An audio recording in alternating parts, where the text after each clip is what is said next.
Okay sir.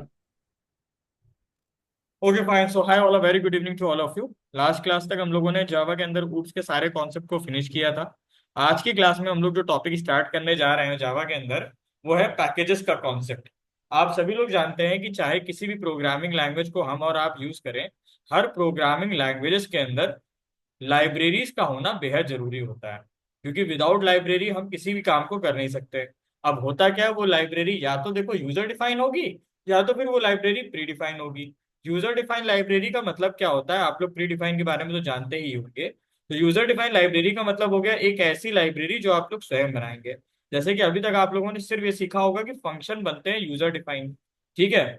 और मान लीजिए आप लोगों ने देखा था कंस्ट्रक्टर भी यूजर डिफाइन बनते हैं। लेकिन आज का क्वेश्चन ये होना चाहिए कि सर ये बताइए, क्या पैकेजेस भी यूजर डिफाइन बन जाते हैं? पैकेजेस का मतलब अगर हम अपनी खुद की लाइब्रेरी बनाना चाहते हैं तो क्या ये पॉसिबल है? बिल्कुल पॉसिबल है। जावा के अंदर अभी हम लोग यही चीजें देखने वाले हैं, और इसका इम्प्लीमेंटेशन भी प्रैक्टिकल लेवल पर सीखेंगे। ठीक, होता क्या सुनो।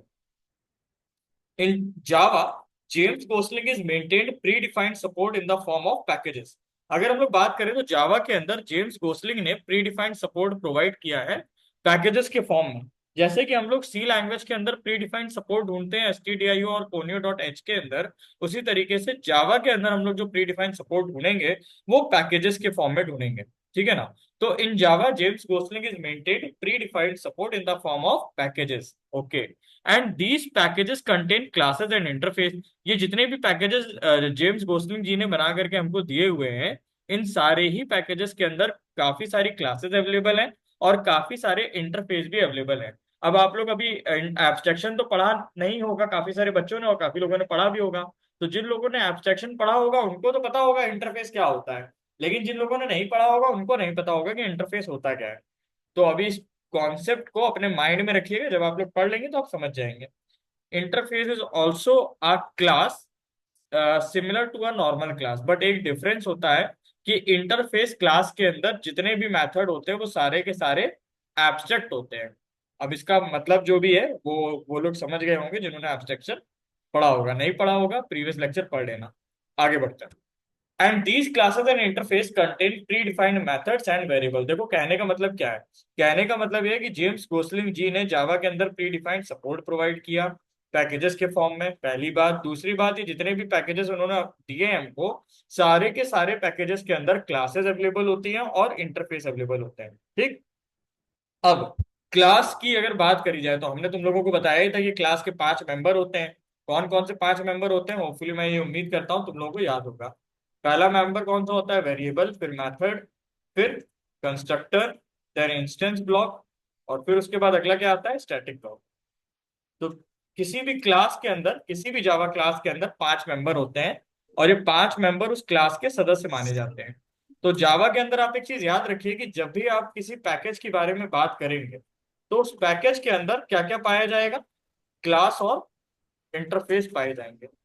और ये जो क्लास और इंटरफेस हमको मिलेंगे, इनके अंदर हमको क्या मिलेगा, इनके अंदर हमको बेटा मिलेगा मेथड्स, और इसके अंदर हमको मिलेगा वेरिएबल। ओके, तो होपफुली मेरी बात समझ गए होंगे। And these classes and interface contain predefined method and variable। For example, Java language की बात की जाए, जावा लैंग्वेज के अंदर काफी सारे पैकेजेस पाए जाएंगे। उन पैकेजेस के अंदर क्लास एंड इंटरफेस पाए जाएंगे, और उन क्लासेस एंड इंटरफेस के अंदर आपको मेथड एंड वेरिएबल देखने को मिलेंगे। होपफुली मेरी बात समझ गए होंगे। Like for example, Java language किसने बनाई, जेम्स गोसलिंग ने बनाई। Who is responsible, James Gosling is responsible. Packages की अगर मैं बात करूं तो जावा के अंदर एक पैकेज अवेलेबल है जिस पैकेज का नाम है Java dot lang. Java dot lang is a predefined package available in Java. अब अगर हम बात करें क्लासेस एंड इंटरफेस की, तो सिस्टम हम लोग यूज करते हैं system dot out dot println. तो सिस्टम एक क्लास है। आप लोगों को मैंने ये भी बताया है कि हम लोग कई जगह पर स्ट्रिंग एआरजीएस लिखते हैं, मेन मेथड जब बनाते हैं लिखते हैं ना पब्लिक स्टैटिक वॉइड में स्ट्रिंग एआरजीएस, या स्ट्रिंग में हम लोग कोई वेरिएबल भी ले लेते हैं। हमने आपको ये बता रखा है कि स्ट्रिंग भी जो है वो जावा के अंदर एक क्लास है, एज वेल एज सिस्टम भी जो है वो जावा के अंदर एक क्लास है। तो क्लास और इंटरफेस के बारे में अगर बात करें तो सिस्टम और स्ट्रिंग हो गया। तो अगर इनडायरेक्टली समझो तो जावा डॉट लैंग नाम का पैकेज जो कि जावा में पहले से बना के दिया गया है, उसके अंदर सिस्टम क्लास भी अवेलेबल है, और उसी के अंदर स्ट्रिंग नाम की क्लास भी अवेलेबल है। ओके। अब इन सिस्टम नाम की क्लास के अंदर या फिर स्ट्रिंग नाम की क्लास के अंदर कौन से मेथड्स मिल रहे हैं आपको predefine? Like for example length नाम का मेथड मिल रहा है, कैरेट नाम का मेथड मिल रहा है। क्वेश्चन इज दैट कि सर लेंथ का काम तो समझ में आ रहा है, कैरेट का काम क्या होता है? कैरेट का काम ये होता है बेटा कि मान लो आपको फिफ्थ पोजीशन पर कौन सा एलिमेंट रखा है ये देखना है, तो कैरेट मेथड हम लोग यूज करते हैं, ठीक है ना। कैरेट मेथड का बेसिकली रोल ये है, ये स्ट्रिंग के ऊपर अप्लाई होता है और ये हमको ये बताता है कि किसी पर्टिकुलर इंडेक्स पर कोई वैल्यू रखी है और वो वैल्यू क्या है। कॉनकैट का यूज ये होता है कि जब हम किन्हीं दो स्ट्रिंग को आपस में कंबाइन करना चाहें तो हम लोग कॉनकैट का यूज करते हैं। अब अगर पूरी बात की भूमिका को दोबारा से हम लोग एक बार रिवाइज करें तो ज्यादा समझ में आ जाएगा। कुछ लोग और भी कनेक्ट हुए हैं बात में।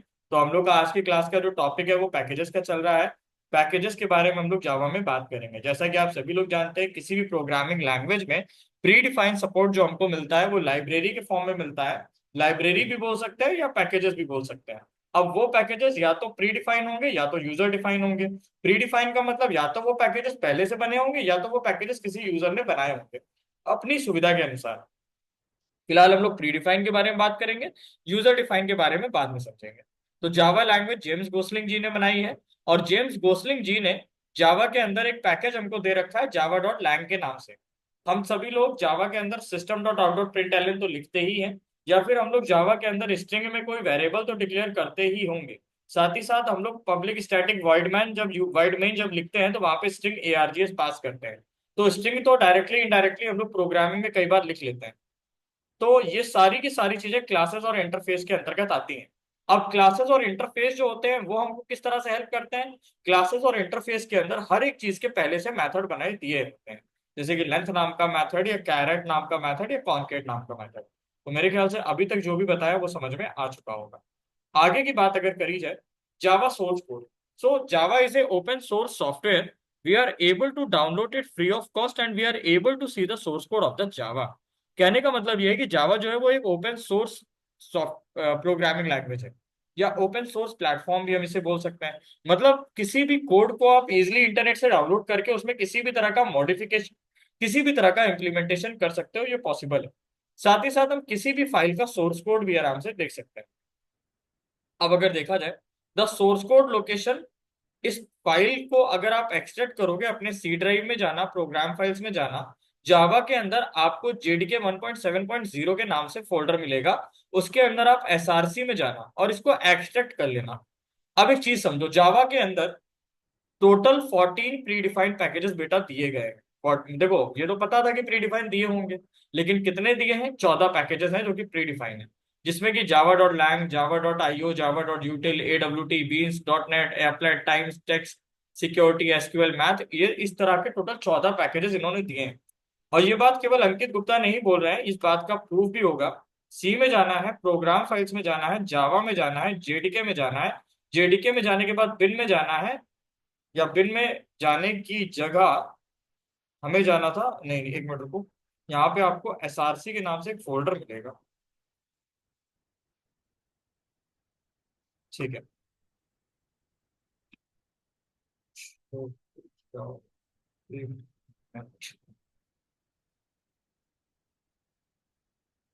तो बात तो सही लिखा है, लेकिन एक्चुअल में इसमें एसआरसी का फोल्डर आ नहीं रहा है। क्यों नहीं आ रहा है? Let me check.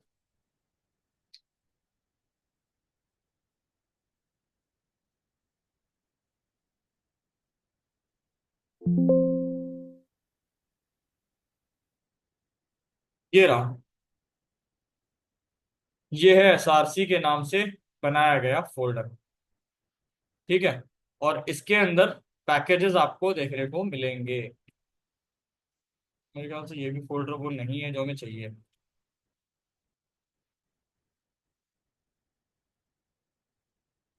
अभी लास्ट टाइम भी जब पढ़ा रहा था तो कुछ दिक्कत आई थी, लेकिन हमने ढूंढा था तो वो फोल्डर मिल गया था। एक्चुअल में लोकेशन चेंज हो गई है, नोट्स थोड़ा सा पुराने कह सकते हो, सॉफ्टवेयर का वर्जन थोड़ा नया है। तो ढूंढेंगे उसको, होगा तो यहीं पे जाएगा काम।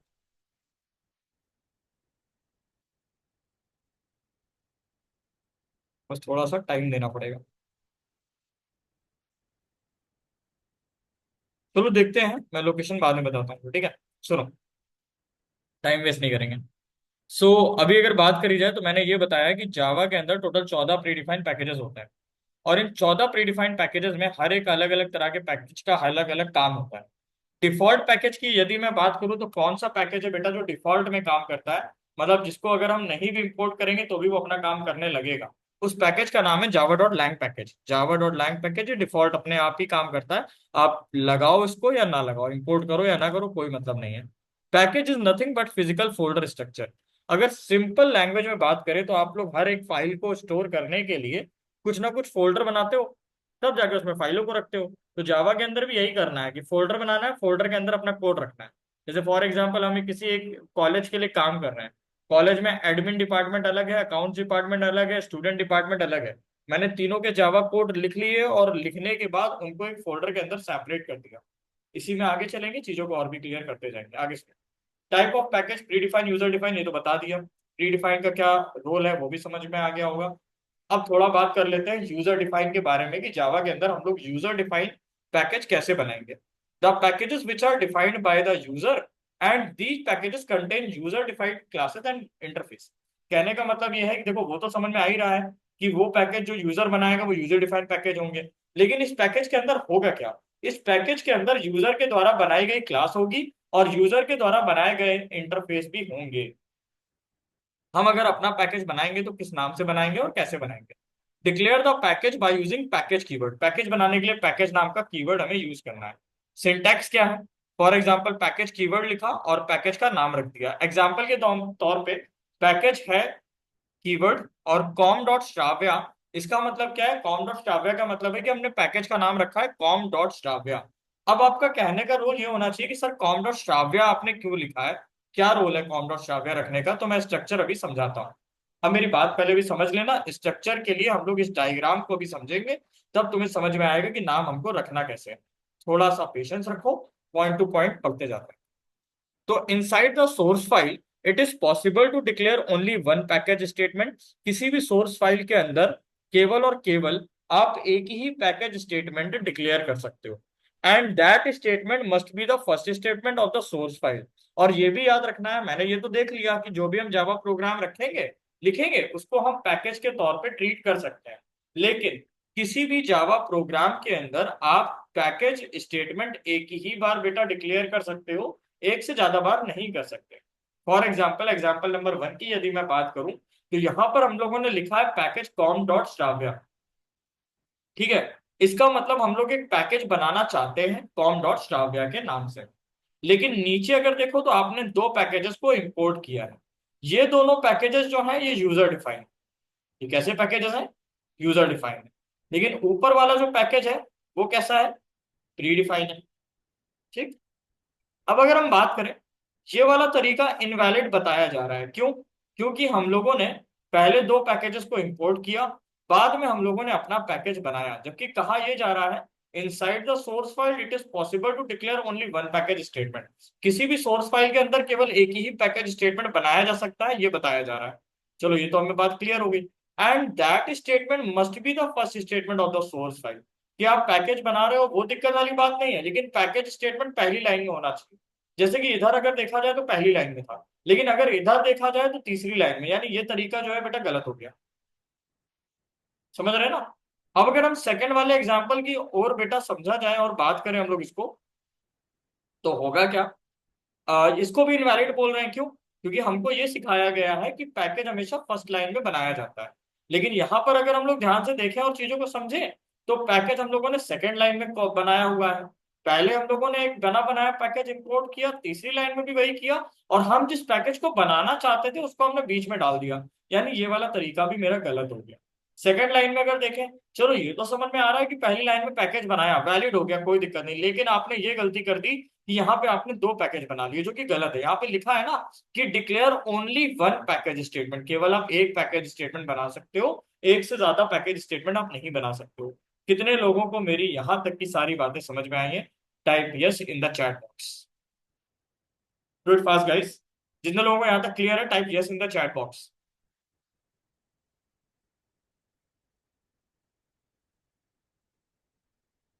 If any doubt is there then ask me directly, there is no issue. Okay, reply fast fast fast. Done done done. Okay fine, cool. आगे बढ़ते हैं। अब मेरी बात सुन। Some predefined packages and its classes and interface, कह रहा है कि हम कुछ प्रीडिफाइंड पैकेजेस के बारे में बात करेंगे, और उन प्रीडिफाइंड पैकेजेस के अंदर कौन सी क्लासेस हैं, कौन से इंटरफेस है, इस बारे में भी बात करते हैं। मान लीजिए जावा डॉट लैंग नाम का एक पैकेज पहले से अवेलेबल है जावा के अंदर। The most commonly required classes and interface, कह रहा है कि जितनी भी कॉमन क्लासेस हैं और जितने भी कॉमन इंटरफेस हैं जिनकी जरूरत हर प्रोग्राम में पड़ती है, उनके बिना कोई प्रोग्राम बन ही नहीं सकता, वो सब कुछ जावा डॉट लैंग के अंदर अवेलेबल है। Right a sample program is encapsulated into a separate package is called Java dot lang package. कह रहा है प्रोग्राम लिखने के लिए, बेसिक लेवल पर किसी भी प्रोग्राम को बनाने के लिए जितनी भी क्लासेस, जितने भी इंटरफेस की जरूरत पड़ती है, वो सब जावा डॉट लैंग पैकेज के अंदर अवेलेबल है। देखो मैं एक प्रैक्टिकल एग्जांपल से समझाता हूँ। सरकार ने हर एक प्रोडक्ट के ऊपर जीएसटी लगा रखी है, लेकिन उन्होंने क्या किया कि जो कॉमन यूज प्रोडक्ट है, डे टू डे लाइफ में लोग यूज करते हैं, रोटी कपड़ा दाल चावल, है ना, तो इन सब चीजों पे उन्होंने जीएसटी हटा दी। क्यों? क्योंकि ये कॉमन रिक्वायर्ड वाली चीजें हैं, इसलिए उन्होंने उस पर जीएसटी नहीं लगाई। Same as it is, Java के अंदर पैकेज तो 14 अवेलेबल थे, लेकिन केवल जावा डॉट लैंग को ही डिफॉल्ट में क्यों रखा गया? क्योंकि इसके अंदर वो सारी चीजें अवेलेबल हैं जो कि किसी भी प्रोग्राम को डेवलप करने के लिए चाहिए ही चाहिए। तो जाहिर सी बात है, वेल ऑब्वियस है कि अगर हमें वो सारी चीजें इसके अंदर पड़ी हुई हैं, तो हम बेकार में यूजर को क्यों परेशान करें कि बेचारा प्रोग्राम बनाने से पहले इस फाइल को इंपोर्ट करे। ठीक है ना? तो उसको हम, ये लोग क्या कर रहे हैं, ऑटोमेटिक ही दे देते हैं। तो ये थोड़ा आप लोग रीड करेंगे अभी। जैसे जावा डॉट लैंग का मतलब समझ रहे हो क्या होता है? जावा डॉट लैंग का मतलब ये होता है कि जावा नाम का फोल्डर तुमको दिखेगा, उसके अंदर लैंग नाम का फोल्डर तुमको दिखेगा। Lang is nothing, it is basically a short form of language. तो जावा डॉट लैंग का मतलब लैंग्वेज के बारे में बात हो रही है। तो अगर हम कह रहे हैं कि जावा डॉट लैंग नाम का पैकेज अवेलेबल है, इसका मतलब समझना, इसका मतलब ये होगा कि जावा नाम का फोल्डर होगा। जावा नाम के फोल्डर पे जब क्लिक करेंगे तो लैंग नाम का फोल्डर होगा। लैंग नाम के फोल्डर के अंदर जब क्लिक करेंगे तो हमको ये सारी चीजें दिखेंगी। क्या दिखेगा? String, string buffer, object, runnable, clonable. अच्छा, अब कितने लोगों को ये चीज याद है कि मैंने आप लोगों को ये तो बताया ही था क्लास में कि ऑब्जेक्ट भी क्लास होती है, और जब कभी भी किसी चीज का इनहेरिटेंस नहीं होता तो वो ऑब्जेक्ट क्लास को ही इनहेरिट करती है। कितने लोगों को ये बात याद है? Type yes in the chat box. मैं क्लास में मेहनत तो करा लेता हूँ, बोरिंग थोड़ी बनाएंगे क्लास। ये बात। Very good. Majority always wins. ठीक। वेल डन वेल डन, बस बस बस बस। अब सुनो मेरी बात। तो भैया मेरे, अरे बस हो गया, समझ गया। The classes which are used to perform the input output operation that are present in the java.io package। अब देखो IO का मतलब क्या है? IO का मतलब होता है इनपुट आउटपुट। तो java.io पैकेज के अंदर इनपुट आउटपुट से रिलेटेड जितने भी क्लासेज या इंटरफेस होते हैं, वो सब इसके अंदर पाए जाते हैं। java.io का मतलब क्या हो गया? जावा नाम का फोल्डर होगा, उसके अंदर आईओ नाम का फोल्डर होगा, और आईओ नाम के फोल्डर के अंदर जब हम लोग जाएंगे तो फाइल इनपुट स्ट्रीम नाम की एक क्लास होगी, फाइल आउटपुट स्ट्रीम नाम की एक क्लास होगी। फाइल इनपुट का मतलब है यूजर से कोई फाइल इनपुट के रूप में हम लोग एक्सेप्ट करेंगे। फाइल आउटपुट का मतलब है कि यूजर को उसका आउटपुट, जैसे फॉर एग्जांपल हम लोगों ने कोई फॉर्म भरा, फॉर्म भरने के बाद उस फॉर्म की एक पीडीएफ जनरेट हुई, वो पीडीएफ हम यूजर को देना चाहते हैं ताकि वो डाउनलोड कर ले, तो फाइल आउटपुट स्ट्रीम उस केस में मेरी मदद करेगा। फाइल रीडर, फाइल राइटर का मतलब क्या है कि फाइल का डेटा रीड करना है या फाइल में कोई डेटा राइट करना है, तो हम लोग इनका यूज करेंगे। तो मेरे ख्याल से लगभग लगभग चीजें समझ में आ गई होंगी। जावा डॉट नेट का कब यूज होता है? जब हम लोग एक लार्ज स्केल पर कोई कनेक्शन इस्टेब्लिश कर रहे होते हैं किसी एक्स नाम के नेटवर्क पे, तब socket, server socket, URL socket option, socket optimizer, इस तरह की क्लासेस और इंटरफेस यूज होते हैं। तो हम लोगों को क्योंकि नेटवर्किंग की फील्ड में तो जाना नहीं है, तो हम लोग जावा डॉट नेट के ऊपर बात करेंगे नहीं। तो अभी यहां तक समझ में आ गया होगा। अब सुनो मेरी बात। यूजर डिफाइंड पैकेज बेटा कैसे बनाओगे ये समझो। पैकेज नेम कोडिंग कन्वेंशन, कि पैकेज का नाम रखने से पहले किन कोडिंग कन्वेंशंस का ध्यान देने की जरूरत है। Not mandatory but we have to follow. देखो जाहिर सी बात है कि मैंडेटरी तो नहीं है, सरकार भी नहीं, सरकार क्या कहती है कि हेलमेट लगा के चलो आपकी सुरक्षा है, लेकिन लगा के ही चलो। आप कहते हो ऐसा जरूरी नहीं है। ठीक, आप पुलिस वाले नहीं लगे, आप बिना लगाए चलेंगे। तो कुल मिलाकर के नियम निकाले जाते हैं, मानना ना मानना आपके ऊपर होता है। बट वेल ऑब्वियस है, मानोगे तो उसका कुछ फायदा होगा, और नहीं मानोगे तो भैया चालान के रूप में पेनल्टी तो भरनी ही पड़ेगी। Same as it is Java के अंदर है। होता क्या है, ये जो रूल यहाँ पे बताए जा रहे हैं, इनको फॉलो करो, कोडिंग करना आसान हो जाएगा, कोड को ऑप्टिमाइज करना भी आसान हो जाएगा। मानोगे बहुत अच्छी बात है, तुम अपना कोड अच्छे से मैनेज कर पाओगे। नहीं मानोगे तो तुम्हें ही दिक्कत होगी। The package name must reflect with organization name. Package का जो नाम होता है वो बेसिकली ऑर्गेनाइजेशन यानी कंपनी के नाम को रिफ्लेक्ट कर रहा हो। Reverse of domain name, domain name का रिवर्स होता है। कहने का क्या मतलब है बेटा, कि डोमेन का नाम मान लो www.tcs.com है, मान लो कंपनी का नाम क्या है, टीसीएस, उनकी वेबसाइट है www.tcs.com के नाम से। तो हम पैकेज का नाम क्या रखेंगे, पैकेज कीवर्ड लिखेंगे। यहाँ पे एक गलती है, पैकेज कीवर्ड है तो उसको स्मॉल में लिखना है, यहाँ पे कैपिटल में टाइप हो गया, दैट इज टाइपिंग मिस्टेक, ध्यान रखना, ठीक है।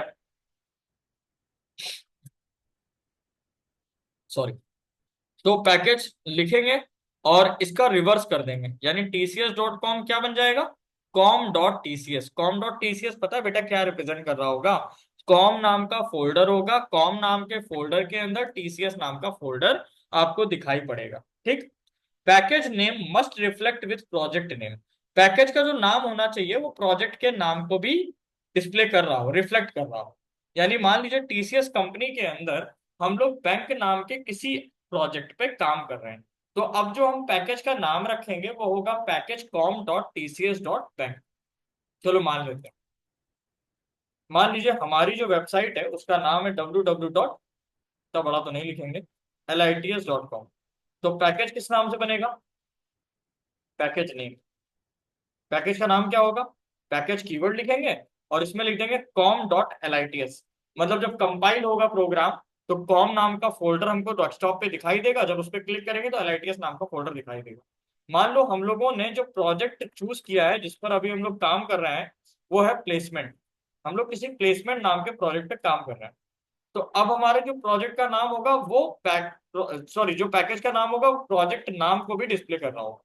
मतलब same as it is package com.lits तो लिखना ही था, उसके अंदर मान लीजिए हमें क्या लिखना है, प्लेसमेंट। मेरी बात समझ आ रही होगी। मान लो अगर हम कह रहे हैं कि हम लोग किसी एडमिशन नाम के प्रोजेक्ट पे काम कर रहे होते हैं, तो पैकेज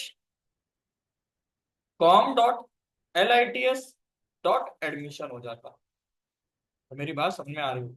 इसका मतलब समझ रहे हो, कॉम नाम के फोल्डर पे क्लिक करेंगे, एलआईटीएस नाम का फोल्डर दिखेगा, उसके अंदर दो फोल्डर दिखेंगे, प्लेसमेंट नाम का दिखेगा और दूसरा एडमिशन नाम का दिखेगा। प्लेसमेंट में जाएंगे तो उससे रिलेटेड फाइलें मिलेंगी, एडमिशन में जाएंगे तो उससे रिलेटेड फाइलें मिलेंगी। ठीक। अगली बात, मान लीजिए डोमेन का नाम www.tcs.com था, प्रोजेक्ट का नाम बैंक था, मॉड्यूल भी तो होगा। तो मॉड्यूल क्या है, मान लो इनका डिपॉजिट है। तो अब पैकेज का नाम फर्दर बदल जाएगा। तो अब हम यहाँ पे मॉड्यूल क्या मान लेते हैं, मॉड्यूल का नाम। ठीक। प्लेसमेंट, जैसे हम लोगों ने दो प्लेसमेंट रखे, एक रखा टेक्निकल और एक रखा नॉन टेक्निकल। ठीक। Same as it is admission, एक हम लोगों ने रखा बीसीए और एक हम लोगों ने रखा एमसीए। ठीक। तो अब समझो ये क्या रिप्रेजेंट करेगा, पैकेज com.lits.placement.technical। ठीक है, same as it is package com.lits.placement.not।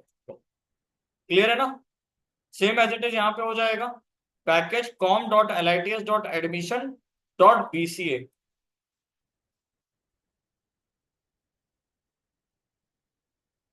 Dot BCA और इधर हो जाएगा डॉट एमसीए। मेरी बात समझना बेटा, पैकेज नाम के, तुमने पैकेज बना लिया, कॉम नाम के फोल्डर के अंदर गए, क्लिक किया, एलआईटीएस नाम के फोल्डर पे गए, क्लिक किया। उसके अंदर दो बातें, प्लेसमेंट में जाना है कि एडमिशन में जाना है। प्लेसमेंट में गए, फिर दो बातें, टेक्निकल में जाना है कि नॉन टेक्निकल में जाना है। बट कॉम पे गए, एलआईटीएस में गए, अब की बार प्लेसमेंट और एडमिशन में एडमिशन चुना, तो एडमिशन में गए तो फिर दो बातें, बीसीए में जाना है कि एमसीए में जाना है। क्या अभी तक की बातें सारी समझ में आई, यस और नो? अरे बोलो भाई, रिप्लाई रिप्लाई, यस और नो।